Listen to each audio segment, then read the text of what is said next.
একটা কথা জিজ্ঞাসা করি আপনাদের কাছে, মনে করবেন না কিছু, আমাদের কাছে জিজ্ঞাসা করি, আপনাদের বলবো কেন, আমি তো আপনাদের একজন।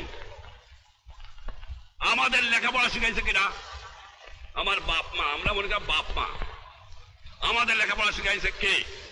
আমার আজ ডাক্তারি পাস করায় কে? আজ ইঞ্জিনিয়ারিং পাস করায় কে? আজ সায়েন্স পাস করায় কে? আজ বৈজ্ঞানিক করে কে? আজ অফিসার করে কে? কার টাকায়? বাংলার দুঃখী জনগণের। আপনাদের কাছে আমার জিজ্ঞাসা, শিক্ষিত ভাইরা, যে আপনার লেখাপড়ার খরচ করে দিয়েছে শুধু আপনার সংসার দেখার জন্য নয়, আপনার ছেলে মেয়ে দেখার জন্য নয়, দিয়েছে তাদের আপনি কাজ করবেন, সেবা করবেন। তাদের আপনি কি দিয়েছেন, কি ফেরত দিচ্ছেন, কতটুকু দিচ্ছেন? তার টাকায় ইঞ্জিনিয়ার সাহেব, তার টাকায় ডাক্তার সাহেব, তার টাকায় অফিসার সাহেব, তার টাকায় রাজনীতিবিদ সাহেব, তার টাকায় মেম্বার সাহেব, তার টাকায় সব সাহেব। আপনি দিচ্ছেন কি? কি ফেরত দিচ্ছেন? আত্মসমালোচনা করেন।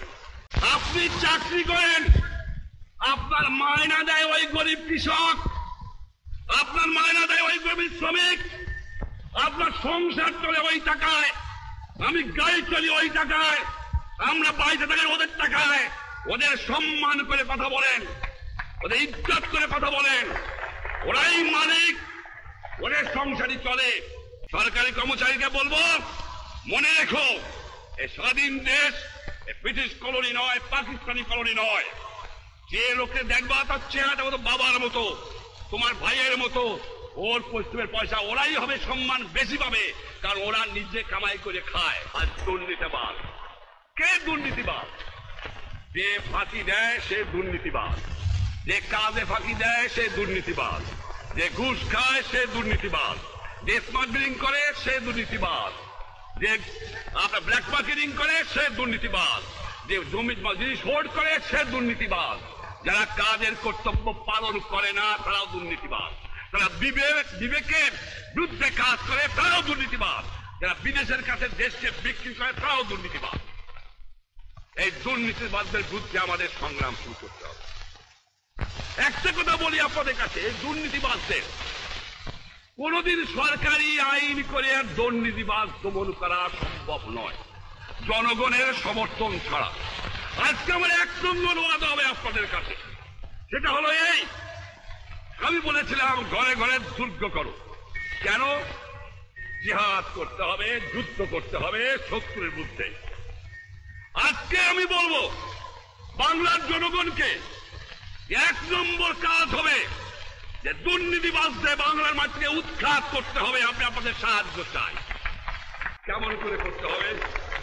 আইন চালাবো, ক্ষমা করব না, যাকে পাবো ছাড়বো না। একটা কথা আপনাদের করতে হবে, জনগণে এমন গণ আন্দোলন করতে হবে, আমি গ্রামে গ্রামে নামবো, এমন আন্দোলন করতে হবে যে ঘুষখোর, যে দুর্নীতিবাদ, যে মুনাফাখোর, যে আমার জিনিস বিদেশে চালান দেয়, তার সমাজে বয়কট করতে হবে। এই কথা মনে রাখতে হবে। গ্রামে গ্রামে মিটিং করে দেখাতে হবে, ওই চোর, ওই ব্ল্যাক মার্কেটিয়ার, ওই ঘুষখোর, ভয় নাই, কোনো ভয় নাই, আমি আছি, ইনশাআল্লাহ আপনার অত্যাচার করতে দেব না।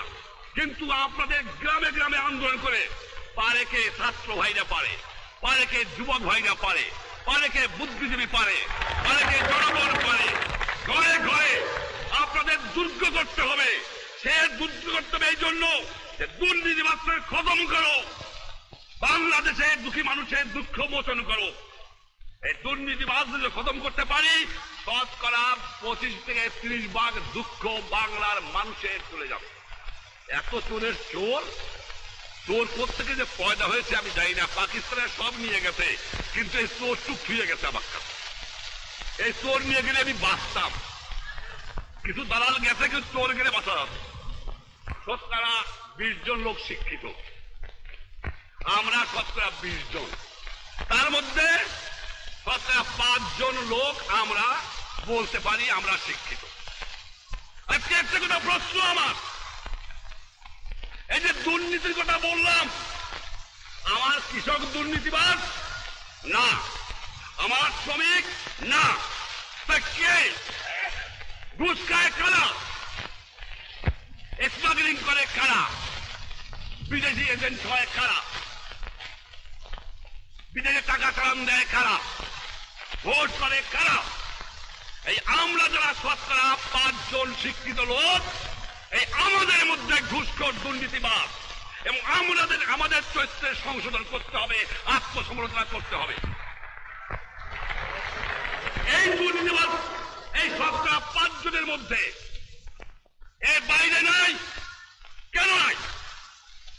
আমার কৃষক দিন ভরে পরিশ্রম করে। আর শিক্ষিত সমাজকে একটা কথা বলবো, যে আপনাদের চরিত্রে আমাদের চরিত্রে পরিবর্তন হয় নাই। একজন কৃষক যখন আসে খালি গায়ে লুঙ্গি পরিয়া, আমরা বলবো এ বেটা করতে গাইছিস, বাইরে বয় বাইরে বয়। একজন শ্রমিক যদি আসে ওইখানে না, এই রিক্সাওয়ালা এভাবে চলিস না, এই পায়ে দমনটা করিস না, তাচ্ছিল্যের সঙ্গে কথা বলে, তুচ্ছ করে।